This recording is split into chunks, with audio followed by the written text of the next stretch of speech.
நடிகரும் தேமுதிக நிறுவன தலைவரும் முன்னாள் சட்டமன்ற எதிர்க்கட்சி தலைவருமான விஜயகாந்த் உடல்நலக்குறைவு காரணமாக சிகிச்சை பெற்று வந்த நிலையில் கடந்த 2 தினங்களுக்கு முன்பு டிசம்பர் 28ஆம் தேதி காலை உயிரிழந்தார். கேப்டன் விஜயகாந்தின் மறைவு தமிழக மக்கள் மத்தியில் பெரும் அதிர்ச்சியையும் சோகத்தையும் ஏற்படுத்தியது. விஜயகாந்த் மறைவுக்கு அரசியல் தலைவர்கள், சினிமா பிரபலங்கள், ரசிகர்கள், பொதுமக்கள் என ஏராளமானவர்கள் திரண்டு வந்து அஞ்சலி செலுத்தினர். விஜயகாந்துடைய ஆன்மா சாந்தியுடன் அப்படின்னு நீங்கள் நினச்சிங்கன்னா இந்த வீடியோக்கு லைக் கொடுத்துட்டு உங்களுடைய இரங்கலை கீழே இருக்கக்கூடிய கமெண்ட் செக்ஷனில் மறக்காமல் சொல்லுங்கள்.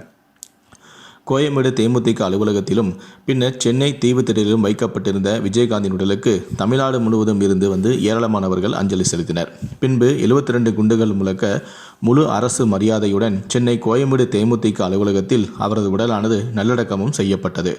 இந்நிலையில்தான் விஜயகாந்த் அடக்கம் செய்யப்பட்ட இடத்தில் நேற்று அவரது குடும்பத்தினர் சடங்குகளையும் செய்தனர். விஜயகாந்த் நினைவிடத்தில் நேற்று மரியாதை செலுத்திய பிரேமலதா விஜயகாந்தின் நினைவிடத்தில் நாள்தோறும் பூஜைகள், அலங்காரங்கள் செய்யப்படும் எனவும் பொதுமக்கள் யார் வேண்டுமானாலும் வந்து அஞ்சலி செலுத்தலாம் என்பதும் எப்போது வேண்டுமானாலும் வரலாம், யாருக்கும் எந்த தடையும் கிடையாது எனவும் கூறினார். தன்னால் சாப்பிட முடியவில்லை என்றும் சாப்பாட்டில் அமர்ந்தாலே விஜயகாந்தின் முகம்தான் தெரிவதாகவும் கண்ணீர் மல்க கூறிய அவர் தமிழக அரசுக்கும் காவல்துறையினருக்கும் மீண்டும் ஒருமுறை நன்றி தெரிவித்துக் கொள்வதாகவும் கூறினார். மேலும் அமைச்சரான உதயநிதி ஸ்டாலின் 3 முறை வந்ததை சுட்டிக்காட்டிய பிரேமலதா வார்த்தைகளால் நன்றி என்று சொல்லி அதனை சிறுமைப்படுத்த விரும்பவில்லை என்றும் கூறினார். விஜயகாந்த் விட்டு சென்ற பணிகளையும் கடமைகளையும் நிறைவேற்றி அவரது நினைவிடத்தில் வெற்றிக்கனியை சமர்ப்பிப்போம் என உறுதி பூண்ட அவர் விஜயகாந்தின் லட்சியத்தை நிறைவேற்றுவோம் எனவும் தெரிவித்தார். கட்சி, ஜாதி, மதம், இனம், மொழி என எல்லாவற்றிற்கும் அப்பாற்பட்ட மனிதர்தான் விஜயகாந்த் என்பதுதான் அவருக்கு கிடைத்த பாக்கியம் என்றார். பிரேமலதாவுடன் அவருடைய சகோதரரான LK சுதீப், மகன்களான விஜயபிரபாகரன், சண்முக பாண்டியன் ஆகியோரும் உடனிருந்தனர்.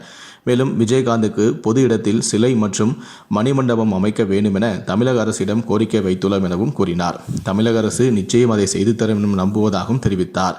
ஏற்கனவே விஜயகாந்துக்கு அவர் பிறந்து வளர்ந்து வாழ்ந்த ஊரான மதுரையில் சிலை நிறுவ வேண்டும் என காங்கிரஸ் எம்பியான மாணிக்கம் தாகூர் கோரிக்கை விடுத்திருந்த நிலையில் இப்போது விஜயகாந்தின் குடும்பத்தினரும் சிலை நிறுவது தொடர்பாக அரசுக்கு வேண்டுகோளும் விடுத்துள்ளனர்.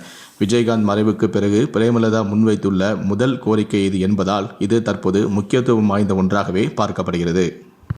தான் கேப்டன் இறந்த பிறகும் தன்னுடைய மனைவிக்கு புத்தாண்டு பரிசு கொடுத்துவிட்ட சம்பவமானது நெகிழ்ச்சியை ஏற்படுத்தியிருக்கு. விஜயகாந்தோடைய ரூமை வந்து பிரேமலதா வந்து க்ளீன் பண்ணிட்டு இருந்தாங்களாம். ஸோ அப்படி க்ளீன் பண்ணிட்டு இருக்கும்போது அவங்களுக்கு ஒரு ஞாபகம் வந்து தான், அதாவது வருஷம் விஜயகாந்த் வந்து புத்தாண்டு அப்போ அவங்களுக்கு வந்து ஒரு பட்டு சேலை வந்து எடுத்து கொடுப்பாங்களாம். ஆனால் இந்த வருஷம் தன்னுடைய கணவன் நம்ம விட்டு போயிட்டாரே அப்படின்னு சொல்லி ரொம்ப வருத்தத்தோடைய வந்து அந்த ரூமை வந்து சுத்தப்படுத்திட்டு இருந்தாங்களாம். அப்போது விஜயகாந்தோடைய ட்ரெஸ்ஸுக்கு உள்ளே வந்து ஒரு பட்டு புடவை இருந்திருக்கு. அதை பார்த்து அவங்க கண் கலங்கி அழுதுருக்காங்க. தன்னுடைய கணவன் வந்து தன்னை விட்டு போன பிறகும் தனக்காக கொடுக்கறதுக்காக முன்கூட்டி அவர் வாங்கி வச்சிருக்காரு அப்படின்னு சொல்லி அந்த புடவையை பார்த்து கண்கலங்கி அழுதுட்டு இருந்தாராம். அப்பாவுடைய ரூமில் அம்மாவுடைய அழுகு சத்தம் கேட்டதுமே மகன்கள் உள்ள பெண்ணை எதுன்னு பார்த்துருக்காங்க. அப்போ வந்து மகன்கள் வந்து பார்த்துருக்காங்க, அம்மாவோட கையில் வந்து அந்த புடவை இருந்திருக்கு. அப்போ மகன்கள் தான் சொல்லியிருக்காங்க, அப்பா எங்ககிட்ட தான் வாங்கி கேட்டார், நாங்கள் தான் வாங்கி கொடுத்தோம், உனக்கு வந்து ஒரு சர்ப்ரைஸாக கொடுக்கணும் அப்படின்னு சொல்லி தான் அப்பா ஒழிச்சு வச்சுருந்தாரு, இப்போ அப்பாவே நம்மளை விட்டு போயிட்டாரம்மா அப்படின்னு சொல்லி மகன்களும் வந்து கதறி அழுதுருக்காங்க. தற்போது இந்த சம்பவம் வந்து சோஷியல் மீடியாவில் வெளியாகி நெகிழ்ச்சியை ஏற்படுத்தியிருக்கு. இந்த சம்பவத்தை பற்றிய என்னுடைய கருத்துக்களை கீழே இருக்கக்கூடிய கமெண்ட் செக்ஷனில் மறக்காமல் சொல்லுங்கள். முடிந்தளவுக்கு இந்த வீடியோவை மற்றவங்களுக்கும் ஷேர் பண்ணுங்கள். நன்றி, வணக்கம்.